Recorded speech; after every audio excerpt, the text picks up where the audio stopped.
কোনো রাষ্ট্রীয় কাজ সংসদ অধিবেশনের চাইতে বেশি গুরুত্বপূর্ণ নয়। সকল রাষ্ট্রীয় কর্মকাণ্ডের মধ্যে সংসদ অধিবেশন সবচাইতে বেশি গুরুত্ব পায়। সংসদটা আমাদের কাছে জাতির আমানত এবং প্রথম দিক থেকেই আপনি আহ্বান জানিয়ে এসছেন আমরা সবাই যেন পার্টিসিপেশন করে এই সংসদটাকে প্রাণবন্ত রাখি। দুটা জিনিস এখানে লক্ষণীয়, যেটা সংসদের মেজাজের সাথে যায় কিনা আপনি সিদ্ধান্ত দেবেন। একটা হলো যে গুরুত্বপূর্ণ ব্যক্তিরা সংসদ সদস্যদের কথাগুলা যাদের নিজের কানে সরাসরি শোনা দরকার, বিশেষ করে মন্ত্রিপরিষদের সম্মানিত সদস্যবৃন্দ, অনেক সময় দেখি যে মন্ত্রণালয় সম্পর্কে কথা বলছে সেই মন্ত্রণালয়ের সংশ্লিষ্ট কেউ এখানে উপস্থিত নেই। তো এই যে অনুপস্থিতির একটা ব্যাপার, বিশেষ করে সিনিয়র লিডারদের, এটা আমাদেরকে আহত করে। 2 নম্বর, সংসদ চলাকালীন সময় মাঝে মাঝে আমরা লক্ষ্য করি কোনো জায়গায় 4-5 জন মিলে আরেকটা মিটিংয়ের মতো চলতেছে। একদিকে সংসদে গুরুত্বপূর্ণ আলোচনা হচ্ছে, আপনি নিজে অ্যাটেনশন দিচ্ছেন, আমরা বুঝার শোনার চেষ্টা করতেছি, আবার ওইদিকে এগুলোও চলতেছে।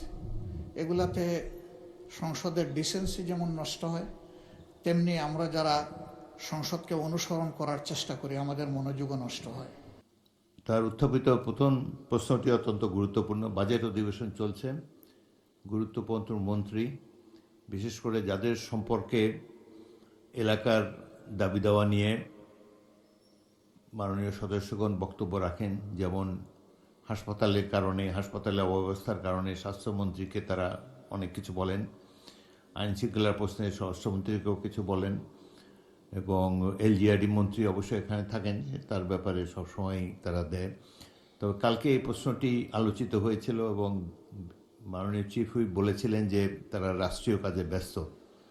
তো যাই হোক, আমি আবারও আজকে তাগিদ দিলাম, কোনো রাষ্ট্রীয় কাজ সংসদ অধিবেশনের চাইতে বেশি গুরুত্বপূর্ণ নয়। সকল রাষ্ট্রীয় কর্মকাণ্ডের মধ্যে সংসদ অধিবেশন সবচাইতে বেশি গুরুত্ব পায়, and it takes precedence over any other business of the state. সুতরাং আপনি মাননীয় মন্ত্রীদেরকে বলবেন তারা যেন সংসদে যথাসময়ে আসেন, সংসদ সদস্যদের যেসব বক্তব্যে তাদের মন্ত্রণালয় সম্পর্কিত কথা তারা বলেন সেগুলোর ব্যাপারে তারা অন্তত শুনবেন এবং যদি সম্ভব হয় তার প্রতিকার করার চেষ্টা করবেন।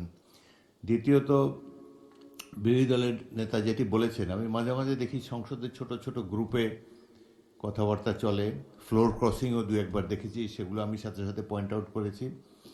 আপনারা সংসদের মধ্যে গ্রুপ আলোচনা করার চেষ্টা করবেন না এবং যত সম্ভব নিজের আসনে বসে সংসদ কার্যক্রমে অংশগ্রহণ করার, অন্তত ভালোভাবে শোনার চেষ্টা করবেন। এটাই আমরা আশা করি। সংসদের শৃঙ্খলা বজায় রাখার ক্ষেত্রে আপনাদের সকলের সহযোগিতা কামনা করি। ধন্যবাদ।